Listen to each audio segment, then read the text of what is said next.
राष्ट्रपति चुनाव से पहले ही हो गया बड़ा खेला, चुनाव रह गया औपचारिकता। कांग्रेस की मुहिम को नवीन पटनायक ने दिया झटका। जगनमोहन रेड्डी ने कांग्रेस को याद दिलाई सीबीआई की कार्रवाई। कांग्रेस चुनाव में नहीं उतारेगी अपना उम्मीदवार। राष्ट्रपति चुनाव से पहले ही हो गया बड़ा खेल। चुनाव के ऐलान से पहले विपक्षी खेमे में पड़ गई बड़ी फूट। विपक्षी फूट से बीजेपी की राह हुई आसान। विपक्षी एकता पर उठने लगे हैं सवाल। 25 जुलाई को राष्ट्रपति रामनाथ कोविंद का कार्यकाल समाप्त हो जाएगा और इससे पहले ही यह साफ हो जाएगा कि देश का अगला राष्ट्रपति कौन होगा। राष्ट्रपति चुनाव का परिणाम जुलाई के पहले सप्ताह में ही आ जाएगा। चुनाव में बाजी एनडीए के हाथ लगेगी या फिर विपक्ष का उम्मीदवार पड़ेगा भारी, यह तभी साफ हो जाएगा। लेकिन जो आंकड़े हैं उसमें अभी तक खेल बराबरी का लग रहा था। विपक्ष ही सरकार पर भारी पड़ता दिख रहा था, लेकिन अब विपक्षी खेमे में फूट पड़ गई है। विपक्षी एकता बनने से पहले ही बिखर गई है, जिससे बीजेपी का रास्ता क्लियर होता दिख रहा है। बीजेपी के पास पूरा संख्या बल होता दिख रहा है। एनडीए के पास अभी राष्ट्रपति चुनाव में 9000 वोटों की कमी दिख रही थी। साथ ही नीतीश कुमार भी नाराज दिख रहे थे। विपक्षी खेमा उत्साह में दिख रहा था, लेकिन अचानक विपक्षी खेमे में फूट की खबरें सामने आ चुकी हैं। चुनाव से पहले ही विपक्षी एकता चकनाचूर हो गई है, जिससे बीजेपी उम्मीदवार की जीत निश्चित हो गई है।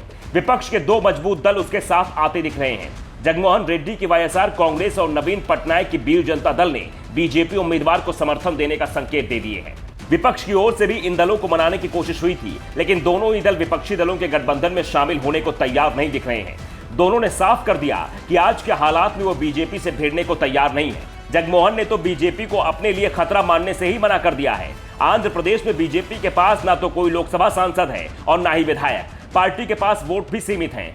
ऐसे में जगन विपक्ष के साथ जाकर केंद्रीय एजेंसियों के रडार पर आने से बच रहे हैं, तो नवीन पटनायक अपनी पुरानी नीति पर ही चल रहे हैं। पटनायक की सोच साफ है, राज्य के लिए केंद्र से मदद पाना है तो उसे केंद्र के साथ ही जाना है।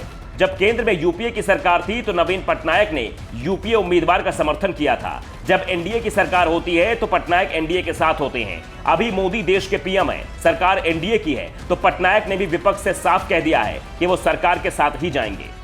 विपक्ष के साथ न पहले गए थे और न जाने की कोई संभावना है।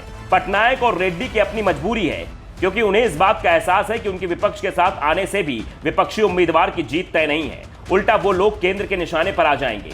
दूसरा, विपक्ष में इस समय कोई भी ऐसा मजबूत दल नहीं है जो मुसीबत में उनकी मदद कर सके। कांग्रेस पिछले 8 सालों से लगातार कमजोर पड़ी है। एक के बाद एक राज्य उसके हाथ से फिसलते चले जा रहे हैं। वो राष्ट्रपति चुनाव में विपक्ष की पूरी मुहिम की अगुवाई करने की कोशिश जरूर कर रही है, लेकिन उसकी कोशिश सफल होती नहीं दिख रही है। पार्टी अब यह दिखाने की कोशिश में जुटी है कि विपक्षी एकता उसी के सहयोग से मुमकिन हो सकती है। राष्ट्रपति चुनाव में भले ही विपक्ष का उम्मीदवार मजबूत टक्कर न दे पाए, लेकिन विपक्ष कांग्रेस के साथ खड़ा हो जाता है तो 2024 में विपक्षी नेतृत्व का सवाल जरूर हल हो सकता है। हालांकि कांग्रेस को यह बात पता है कि कौन सा दल उसका नेतृत्व स्वीकार करेगा और कौन सा उसके खिलाफ 2024 में खड़ा दिखाई देगा। कांग्रेस के साथ खड़े होने वाले दलों में कुछ वैसी राज्य सरकारें हैं जो कांग्रेस के समर्थन से चल रही हैं, तो दूसरी ओर कई क्षेत्रीय दल कांग्रेस को निशाने पर लिए हैं। उनको अपने पाले में लाना कांग्रेस को मुश्किल दिख रहा है।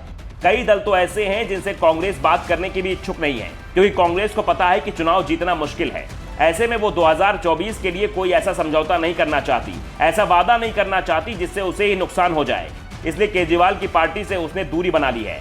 हार तय देख कांग्रेस ने भी संकेत दे दिए हैं कि राष्ट्रपति चुनाव में उम्मीदवार कौन होगा ये विपक्षी दल मिलकर तय करेंगे।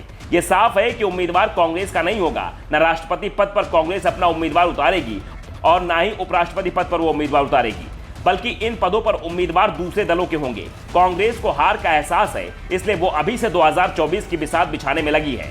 फिलहाल तो विपक्षी दलों में पड़ी फूट से राष्ट्रपति या उपराष्ट्रपति के चुनाव में बीजेपी का रास्ता आसान दिख रहा है।